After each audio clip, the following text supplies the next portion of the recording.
फैगौ 23 आगस्टआव बेसेन नाङाजासे रायजो राजाफोरनो हेल्थ चेकआप होगोन क'क्राझार सहरनि क'क्राझार सरकारि फरायसालिमायाव।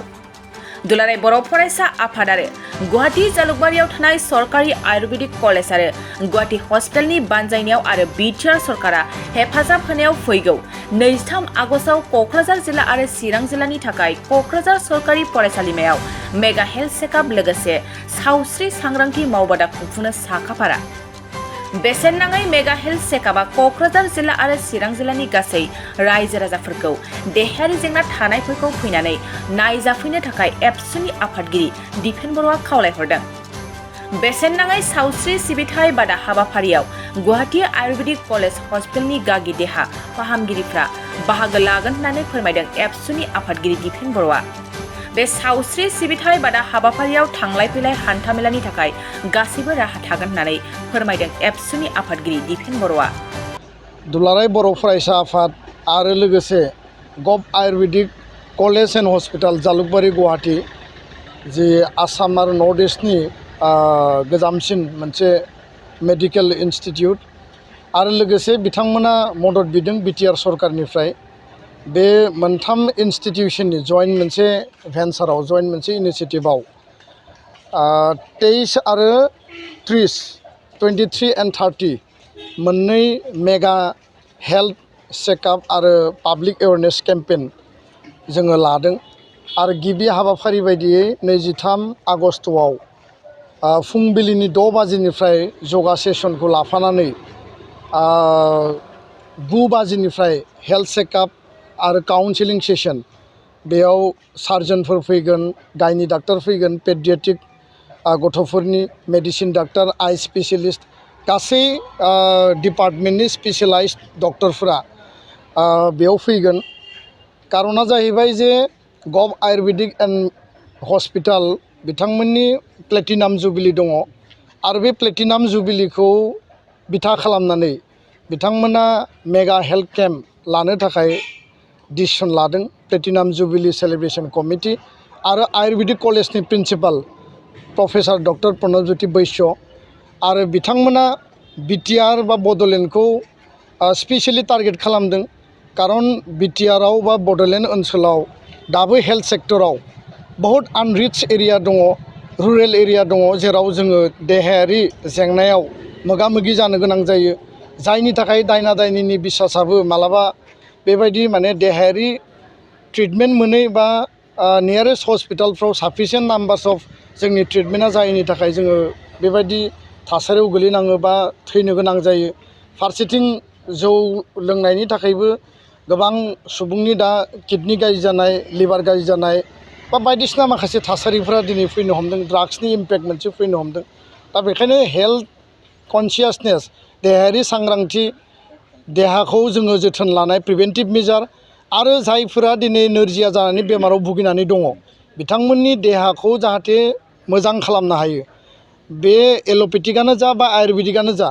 नाथाय गभ आयुर्वेदिक कलेजआ माखासे स्पेसियेल एजेन्डा बा इनिसिएटिभ लानानै बिथांमोना फाहामथाय होनो थाखाय जोंनि जायगायाव फैगोन। आरो बेखायनो बे जि मोनसे मेगा इनिसिएटिभ ससियेल सेक्टराव रायजो राजाफोरनि बा हिउमेन सार्भिसनि जि मोनसे बेसिक जिखिनि फान्डामेन्टेल जि निड्स, बे निड्सखौ फुलफिल खालामनो थाखाय जिहेतु जोंनियाव साफिसियेन्ट नाम्बार अफ दाबो मेडिकेल कलेज बा सिभिल हस्पिटाल, मडेल हस्पिटाल बेबायदि गैया आरो जायफोर दङ बेबो माने 100% डाक्टार बा नार्स बा मेडिसिननि बेयाव आंखाल। दा बेखायनो बिथांमोना बेयाव फैगोन, टटेल चेकआपआ जागोन, चेकआप खालामनानै बेयाव हिमग्ल'बिननि टेस्ट जागोन, सुगार टेस्ट जागोन, बेयाव हाइट आरो वेट मेजारमेन्ट जागोन आरो जिखिनि बेसिक बेयाव माने लेबरेटरि टेस्टिंनि प्रयजन दङ बेफोरखौ खालामनायजों लोगोसे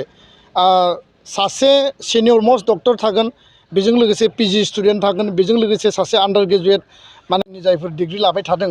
बिथांमोन थागोन आरो मोनसे ब्लकआव साथाम डाक्टारनि माने 100निफ्राय 150 पेसेन्टखौ बिथांमोना नायगोन। प्राय 25 जननि मोनसे डाक्टारनि टिम फैगोन आरो बेयाव जगा सेसनबो जागोन। दा बेखायनो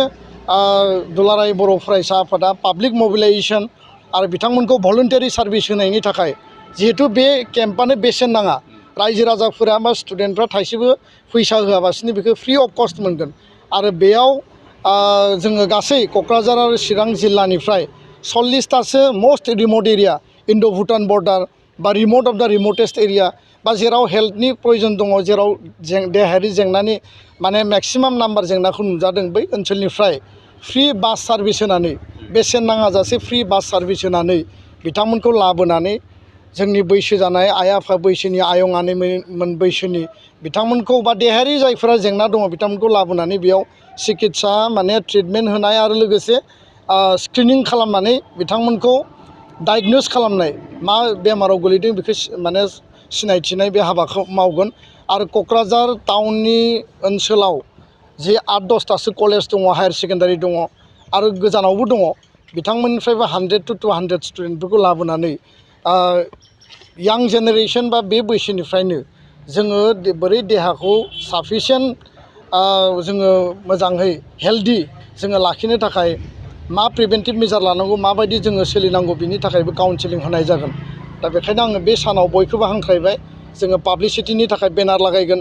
बास हरनाय जागोन जोंनि क'क्राझार जिल्ला आरो चिरां जिल्लानि माखासे ओनसोलनि दख'रा आफादफोरा बे हेल्थ केम्पनि थाखाय रायजो राजाखौ फोसावहैगोन आरो रायजो राजाफ्रा बे मथे फैनो हागोन माने मोजाङैनो आरो गुबुन गुबुन हारिफोरखौबो जोङो बेयाव एक'मडेट खालामनानै जेरै बेयाव सावताल आदिबासि दङ कच राजबंसि दङ बा नोङो बेंगलि दङ बा बिदिनो गुबुन गुबुन राभा थाबाय गार' थाबाय बिथांमोनखौबो जोङो बेयाव हेल्थ केम्पआव लाबोनायनि थाखाय बेब'स्था खालामगोन जों आसा खालामदों 23 तारिखनि जि क'क्राझार कलेज गभर्नमेन्ट कलेजाव लानो गोनां हाबाफारि बे मोजाङैनो जाफुंगोन आरो साक्सेसफुल मोनसे जोङो रिजाल्ट मोनगोन आरो 30 आगस्टआव उदालगुरि कलेजाव जागोन तामुलपुर उदालगुरि बे एरियानि थाखाय आरो उननि समाव बाक्सा बा चिरांनि आद्रा थानाय माखासे ओनसोलफोरखौबो लानानै जों खालामनायनि थाखाय प्लेनिं पलिसि लागोन दा बेखायनो आङो बयखौबो फैनो थाखाय खावलायबाय आरो जायफोर बिराद सिरियास पेसेन्ट नुजागोन जायफोरखौ इमिडियेट आरो आर्जेन्ट एडभान्स माने मेडिकेल ट्रिटमेन्टनि प्रयजन दङ बिथांमोनखौ गुवाहाटीनि गभ आयुर्वेदिक मेडिकेल एन्ड कलेज आरो हस्पिटालाव लांनानै सिकित्सा खालामनायनि थाखाय बिथांमोना जोंनो एसुरेन्स होदों आरो बे प्रक्रियाखौ 100-200 जेसेबां नुजायो जोङो माने हाबाफारिखौ लागोन आरो बे लार्ज स्केल मोनसे हिउमेनिटेरि जि सार्भिस बे सार्भिसखौ बयबो जाहाथे लाफैनो थाखाय गोसो गुदुङै फैयो गायनाय फुनाया जोब्बाय आरो गामि ओनसोलाव दा बयबो गावबा गाव हाबाफारियाव मुखुब दङब्लाबो सानसेखौ बियार खालामनानै बयबो जाहाथे बाहागो लाफैयो आरो भलुन्टारिबो जेराव जेराव बासनि सार्भिसा सहैया सोरबा साइकेलजों फैनानै सोरबा बाइकजों फैनानै जि फ्रि हेल्थ चेकआप आरो माने पाब्लिक एवारनेस केम्पेन माने मेडिकेलनि थाखाय देहायारि बा सावस्रिनि थाखाय लाफैनो हागोन आं बेनिखायनो बयखौबो बे हाबाफारिखौ बोजबनानै बाहागो लाफैनो थाखाय खावलायबाय जोंनि फरायसा फरायसुलि यां जेनेरेसन आरो जोंनि गासै रायजो राजा आइ आफा नोंथांमोनखौ आं गोसो गोरबोजों बे मोनसे मेगा इनिसियेटिभखौ बजबनो थाखाय आरो गावनि देहाखौ बेयाव एग्जामिनेसन खालामफैनो थाखाय आं खावलायहरबाय गोजोन्थों। बाजाज बाइक लानो गोसो गुदुं सुबुंफोरनि थाखाय मोजां खौरां।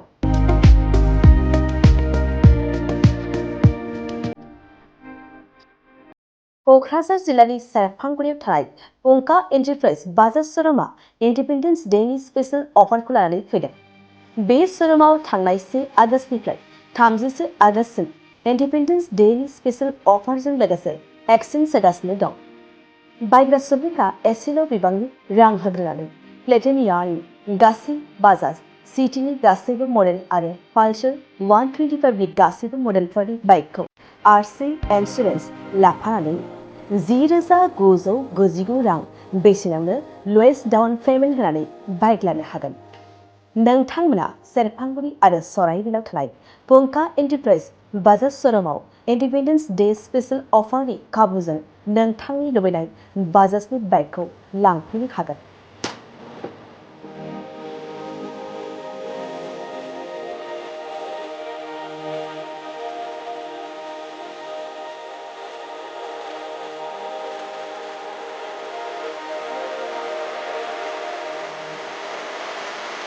खाबुफोरा जादों 5 लिटार पेट्रल फ्री गंसे हेलमेट फ्री बाइक बायगिरिफोरनो 1,000 रां केशबेक हरफिननाय जागोन। जुदि नोंथांमोना गोसो दंब्ला आबुङै मिन्थिबावनो थाखाय नैबे मबाइल नम्बर 9395303476 आरो 9101547892 आव थोंजों सोलायनो हागोन।